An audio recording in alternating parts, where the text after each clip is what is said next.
10 WWE stars who had terrible feuds as world champions. In this video, I'm going to rank number 10 to number 1, obviously 1 being the worst, 10 being somewhat of the worst. And look, this is subjective. Any list is. You're going to have different opinions, but I'm going to tell you number 1 was truly, truly bad. It will go down in the history books, I think, universally as the worst time of the business in terms of a world champion on top for multiple years, and it just keeps going on. And there's going to be a few that you're going to be surprised by. Let's get into it. At number 10, it's The Rock versus John Cena in 2013. Now, this is going to get a little controversial to start things off. Look, their first encounter the year prior at WrestleMania, it was a good match. I liked the build. It was a year-long build to WrestleMania 28. WrestleMania 29, though, it was different. So, obviously, The Rock, he came back 2 years prior. He hosted WrestleMania, and then he took on John Cena at WrestleMania 28. It was in a match that was hyped as once in a lifetime down in Miami, and that was the original idea. And then they opted to run it back. The following night on Monday Night Raw, it was The Rock and John Cena laying the groundwork yet again. And I think if you go back and you look at it, Rock, he comes back, he beats CM Punk for the WWE Championship. He didn't need the WWE Championship. He didn't need to beat CM Punk, although I am glad that we at least got Rock versus Punk. And you almost had to have Rock beat Punk for the title because you're already going to have him win the championship, right?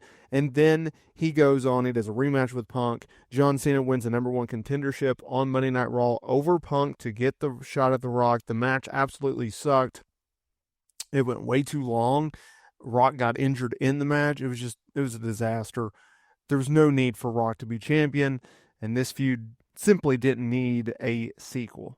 Number 9, it was Diesel, aka Kevin Nash, and all of his multiple feuds in 1995. Look, it's no secret that after winning the WWE Championship in November of 94 at an MSG house show, well, he went on and had some horrific feuds. He feuded with the likes of Psycho Sid at In Your House number 1 and number 2. He also went over King Mabel at SummerSlam 95, and then the British Bulldog at In Your House number 4. Now, I don't necessarily blame Nash for this, but when you go from winning the championship and beating Shawn Michaels at WrestleMania 11, Diesel had a series of weak matches, and it really hurt his time in the company. And ultimately, Nash dropped the gold in one of his best matches, which was against Bret Hart at Survivor Series, but still, fans can't get the taste out of their mouths of this championship run. Number 8 is Randy Orton as a WWE champion coming out of WrestleMania 33. So look, he was paired with Bray Wyatt for months with Luke Harper, the late great Brody Lee, always having his eye on Randy, not trusting him completely. And ultimately, Orton, he turned on Bray and had a babyface run, ultimately beating Bray Wyatt in a horrific match at WrestleMania 33 in 2017. Now, after that, they then went on a string of matches in which I don't recommend you go back and watching. In fact, he beat Bray Wyatt at Payback 2017, and then he went on and worked rather with Jinder Mahal at Backlash 2017. Anybody remember the House of Horrors match between Orton and Bray Wyatt? That was bad. Very, very bad. And then Mahal obviously beat Orton for the championship at Backlash. Just a bad run. Kurt Angle as the world champion in 2006, rather. Look, Angle had one of his worst pay-per-view matches against Mark Henry at the Royal Rumble that year. It started in January. It ended in January. Now, look, Angle would go on to WrestleMania 22, working a triple threat match with Randy Orton and Rey Mysterio, ultimately losing the championship to Rey that year. But look, Angle, he had just jumped from Monday Night Raw to SmackDown at this time, won a Battle Royale to win the World Heavyweight title. And then he went on and had one of his greatest matches during that run against The Undertaker at No Way Out. However, that run also had this match with Mark Henry. WWE was trying to push him as a top-tier star, a monster-type guy. He did not fit the bill at this time. He would later get that run.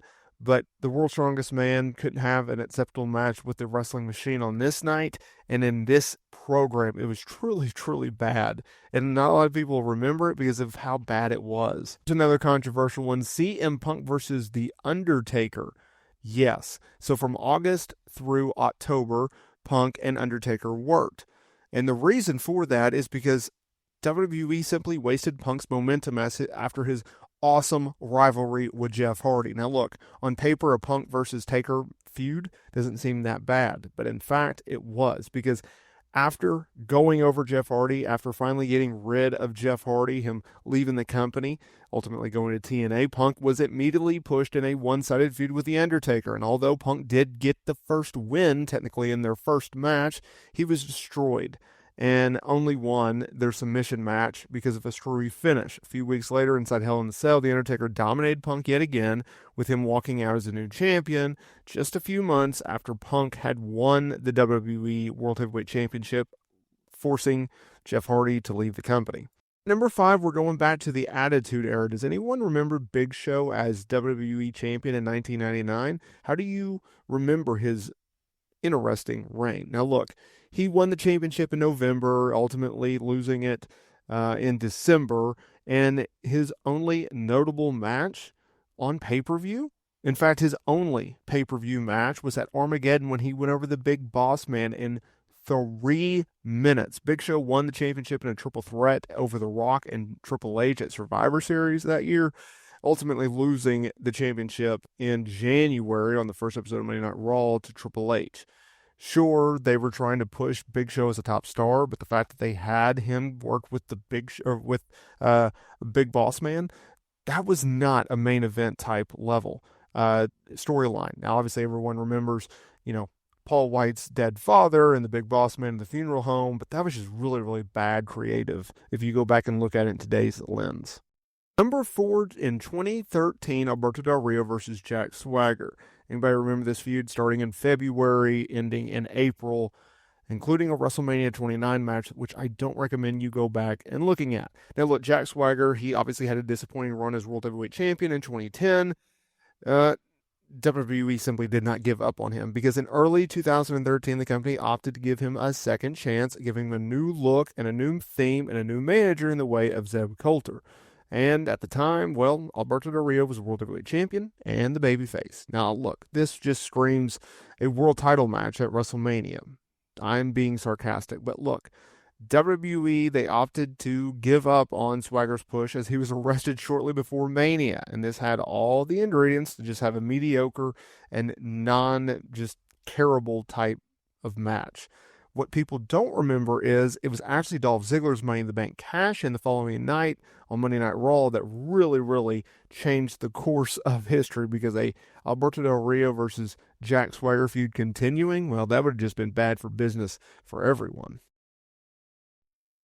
And we're going to number 3 with Kane versus Edge from 2010.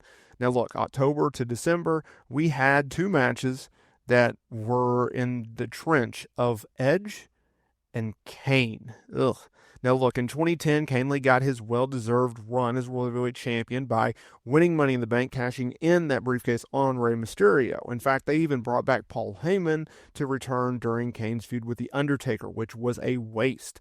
However, the Big Red Machine, he then went on to a feud with Edge. Now look, Edge at the time, he was a babyface. He even abducted Paul Bearer, who was in a wheelchair at the time. The Radar Superstar used his leverage with Paul Bearer to play little mind games with the Big Red Machine heading into their Survivor Series contest. Now, their match, it was a lame no-contest finish as both men pinned each other after Edge hit a spear. Now, the storyline was quickly dropped after Survivor Series, with Edge taking out Paul Bearer, getting him off of television before winning the championship at TLC in a fatal 4-way match that also involved Alberto Del Rio and Rey Mysterio. Number 2, let's bring in the Tribal Chief, Roman Reigns. Now look, he had a god-awful feud with the League of Nations and Sheamus from 2015 to 2016, starting in November, wrapping up in January. He worked with all of the League of Nations guys, and it was terrible. Sheamus, Alberto Del Rio, Rusev, King Barrett.